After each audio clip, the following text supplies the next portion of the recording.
Hello, I'm Gary Fist, and this is a video review of the new Lionsgate motion picture film adaptation of popular young adult novel. The film takes place in a dystopian post-apocalyptic... Okay, you know what?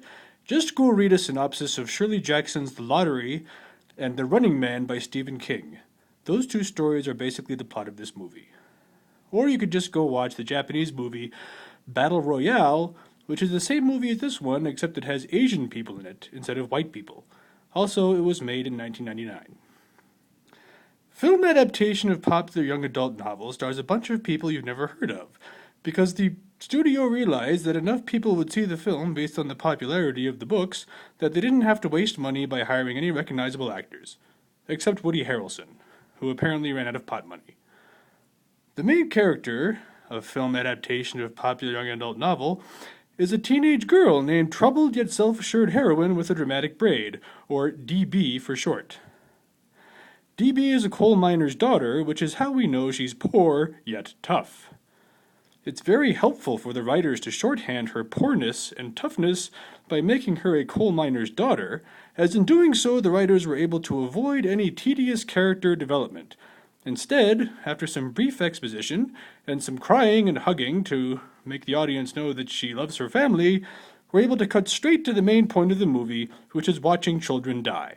More on that later.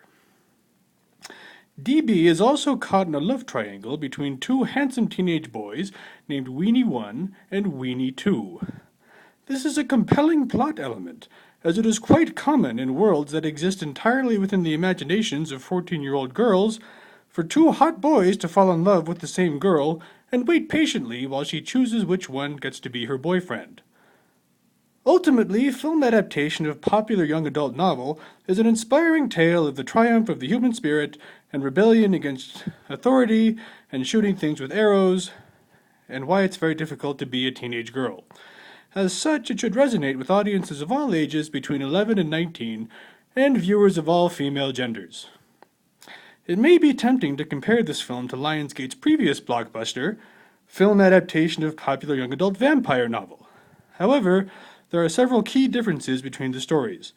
For one thing, the heroine of film adaptation of popular young adult novel, unlike the heroine of film adaptation of popular young adult vampire novel, can shoot a bow and arrow. Also, film adaptation of popular young adult novel has a lot more dead kids than its predecessor. In fact, the second half of the movie is nothing but footage of kids dying. Apparently, the author of the novel was sitting on her couch one night, drinking box wine and eating an entire gallon of ice cream while watching Survivor, and thought to herself, "Hey, what if Survivor was a show about teenagers killing each other?" And thus the story was born.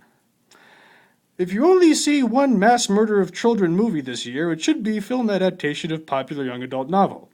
And if that's how you want to spend your Friday night, that's fine, just, don't come to my house.